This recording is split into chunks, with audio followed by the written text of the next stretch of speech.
Hi everybody, I just thought I'd make a video to explain a bit about who I am and why I'm in this fight. Um, my name is Lurnpa, my birth name is David, my tribal name is Lurnpa, Jumba. I'm a proud descendant of the Lurnpa and Wambai people of Central Desert. I'm also a proud descendant of the Scottish and Irish tribes of Europe. Why am I in this fight? I'm in this fight first and foremost for the children, but I'm also in the fight for the people and humanity. A lot has happened in this journey that has led me to this point.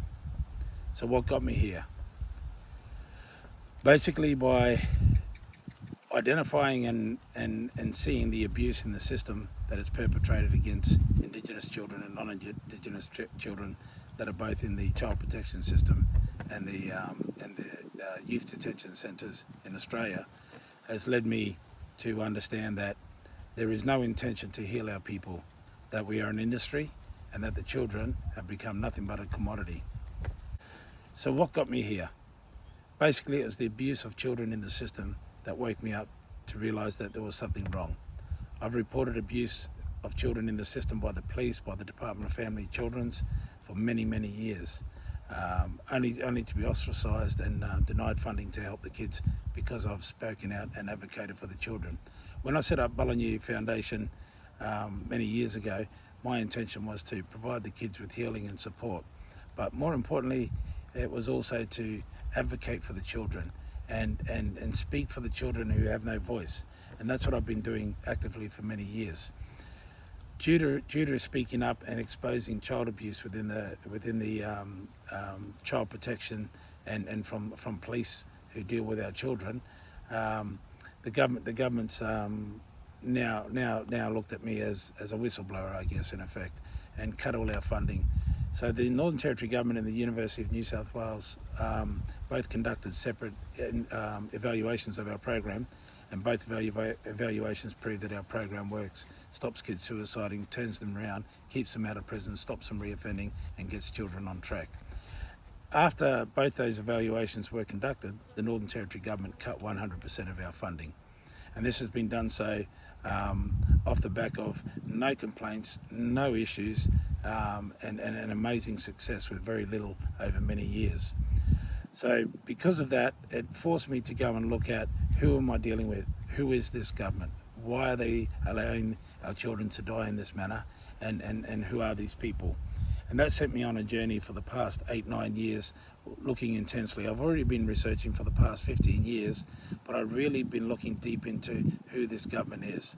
And the search for these answers has led me into many different areas. The most important part that I identified is that the tribes are sovereign, that we are not recognised in the Constitution, that these laws have never applied to us from 1788, and in fact these laws have been unlawfully forced upon the sovereign tribal people of this land from 1788 to now against our will and under breach of international law.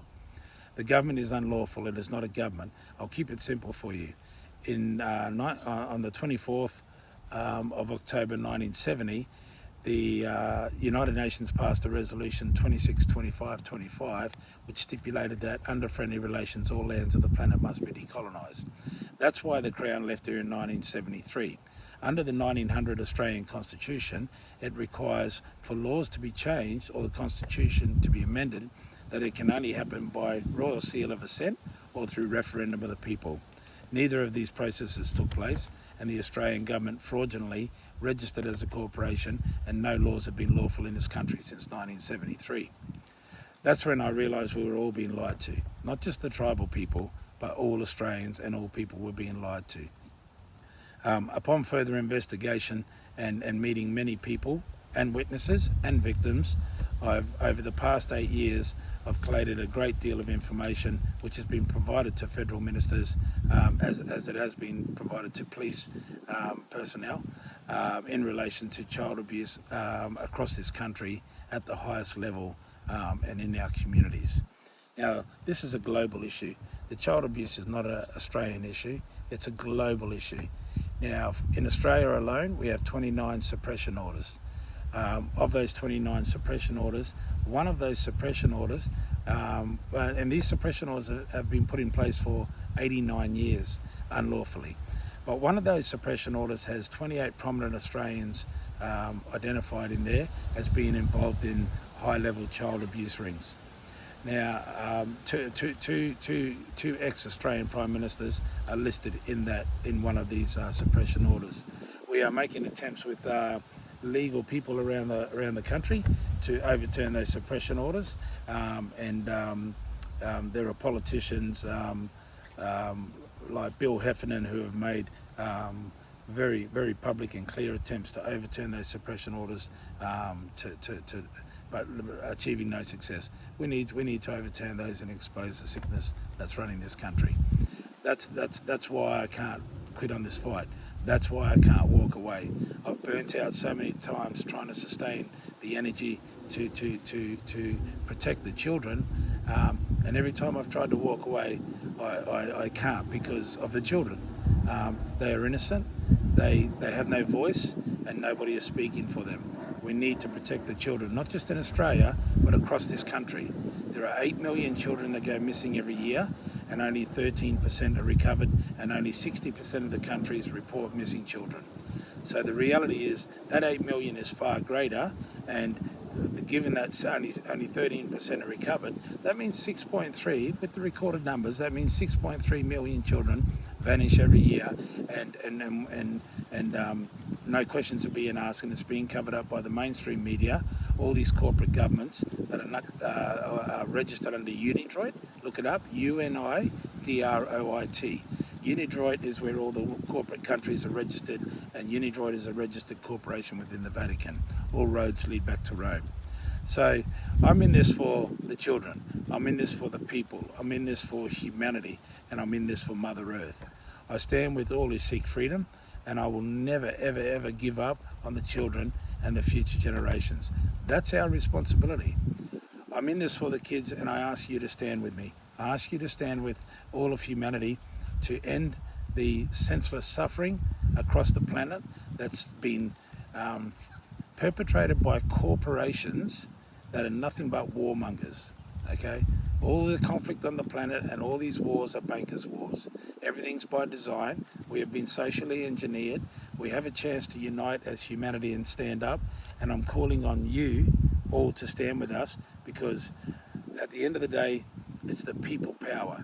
The people are the power, and when we realize that, and when we unite and we stand together, we can stop these crimes against humanity. We can stop the genocide, and most importantly, we can protect the children. All right, that's our responsibility. Just because your children are safe doesn't mean you should sit in silence, okay? Because this is the world that you will be leaving your babies to live within. And do we want to leave our children living with a cesspool of sickness that's governing this planet through corporations that have no sovereignty, no control, and no right to do what they're doing to the people? And it's time we unite. So this is just a short video to say, this is who I am, this is why I'm in it, and I'm asking you to stand with us, because in unity we can free the people. Love and respect to every single person out there across the planet. Now is the time to unite, okay? I don't care what country you're in. I don't care what race, culture, religion you follow. If you are a human being and you have a conscience and a heart and you care about humanity, please stand. This is our moment. This is our time. I'm with you. Come stand with us, and let's all do this together. Love and respect to you all. Freedom to humanity.